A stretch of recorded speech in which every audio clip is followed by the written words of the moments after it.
Usted es funcionario del ICE, don Gerardo nos hace la aclaración, don Leonel, usted es el regulador, la autoridad reguladora es la que aprueba las tarifas, pero no logramos tener esta aclaración del ICE. Pasa algo curioso, y no solo en el ICE, en la misma ARECEP, en el Ministerio de Relaciones, en la Caja, hay terror institucional en varias instituciones.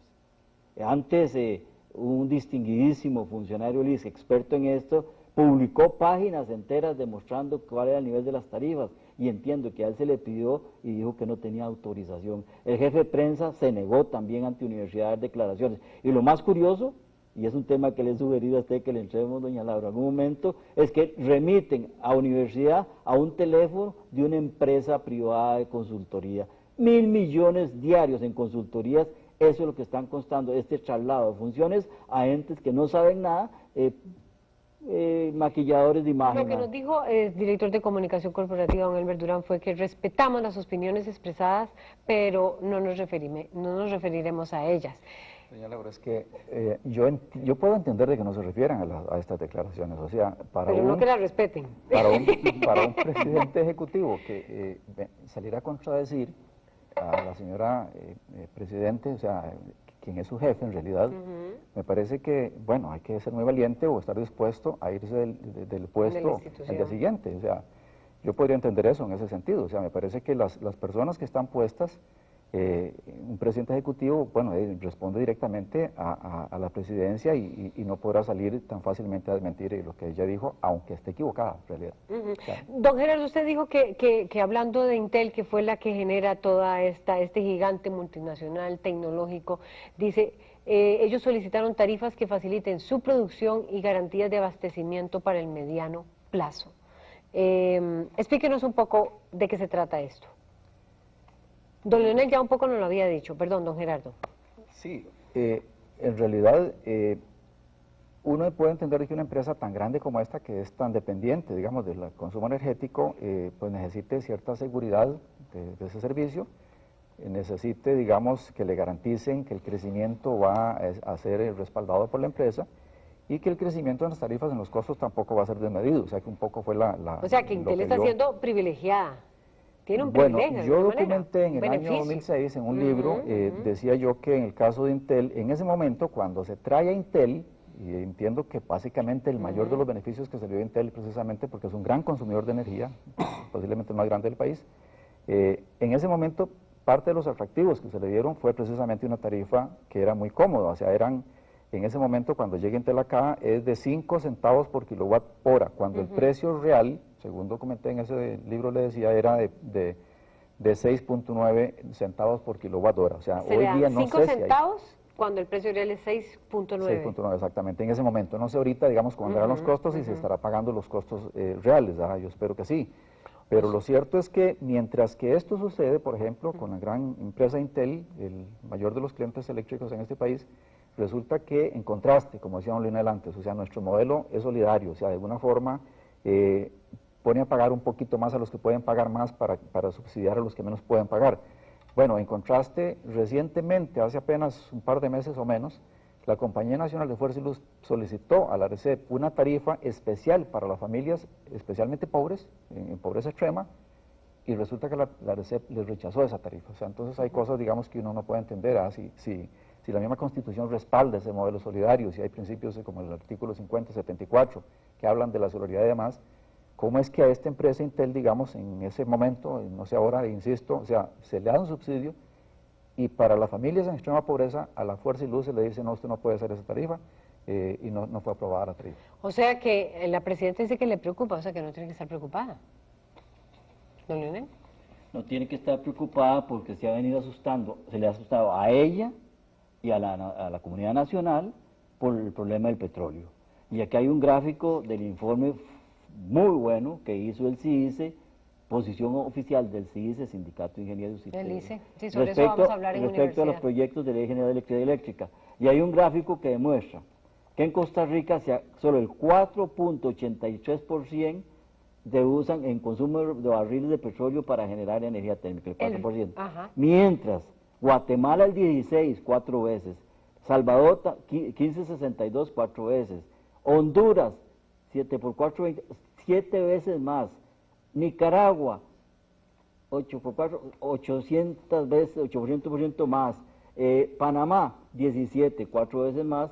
Y el promedio de Centroamérica es, con respecto a Costa Rica, repitamos, 4 puntos chef, el promedio es de 18,41. No es cierto que Costa Rica depende del petróleo, para lo que usted dijo antes, abastecer a Intel y al país de la demanda eléctrica que necesita en los próximos años. ¿Depende principalmente de qué?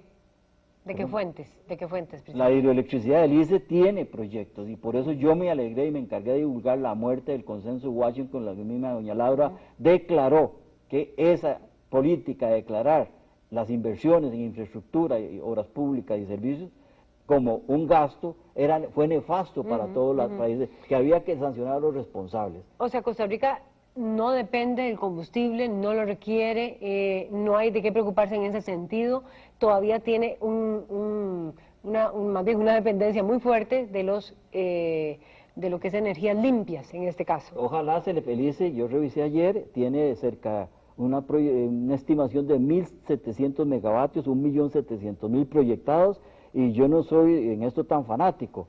En este gráfico que nos puede servir de ejemplo, el ICE puede generar toda la parte básica y las cooperativas eléctricas y darle al sector privado un campo para eliminar ese 10% en térmico, que gracias a esas políticas neoliberales estamos obligados a generar térmico cuando el país tiene un potencial hidroeléctrico inexplotado. O sea que cuando uno le explica a la gente, bueno, que depende de combustible, bueno, ¿eso qué implica? Es decir, ¿eso qué implicación tienen para efectos contables, digamos? Bueno, es que Costa Rica no sencillo, dependa tanto del combustible, igual Intel tampoco, ni el sector industrial. ¿Qué implica eso? Esas tarifas que antes conversábamos, precisamente, son la consecuencia un poco de la generación. O sea, en este caso Costa Rica tiene un 95% de generación a base de agua o de eólico, fuentes limpias. Geotermia. Geotermia.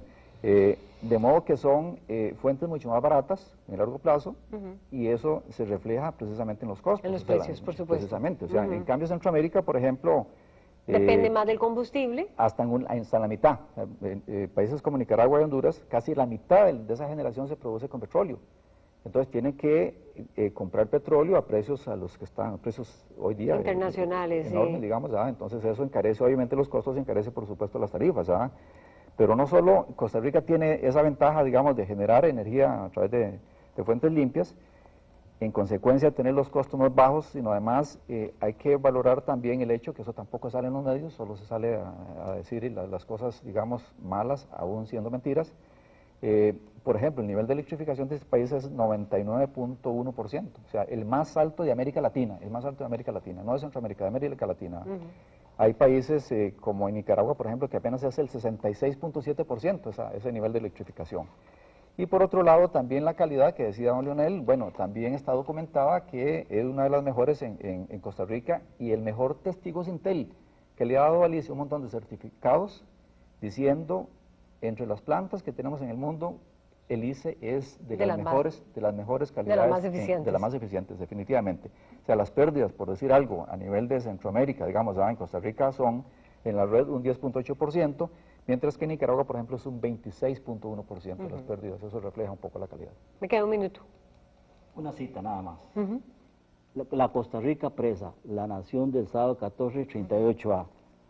Pobre Costa Rica, ¿dónde quedó la voluntad de los abuelos que hicieron los ferrocarriles y electrificaron las aldeas del Valle Central? El país está preso entre paredes de opinión espurias como la del doctor Roberto Dobles, que anda propiciando un cambio que don Gerardo describió ayer, el cambio de modelo en favor de gas natural y nosotros abandar nuestras energías renovables. Don Gerardo, la presidenta no se tiene por qué preocupar entonces. Sí, definiamente, si al ICE lo dejan invertir, y yo estoy insistiendo en que es posible que el país tome una decisión política y deje al ICE invertir los fondos de las pensiones, que están ahí ociosos más bien, y realmente eso sería suficiente para garantizar el desarrollo eléctrico de aquí en adelante, 50 años más. El modelo de Costa Rica de no dependencia de los combustibles, que queda claro con los datos que ustedes dan, evidencia y que por eso tenemos estas tarifas eléctricas tan bajas en relación con Centroamérica. ¿Cómo estamos en relación con el resto de Sudamérica? Seguimos siendo el tercer o cuarto país que tiene las tarifas más bajas, pero si seguimos con esa competitividad y esos modelos econométricos de la RECEP que fija los bases con base en los combustibles en Nueva York, estaríamos fregados.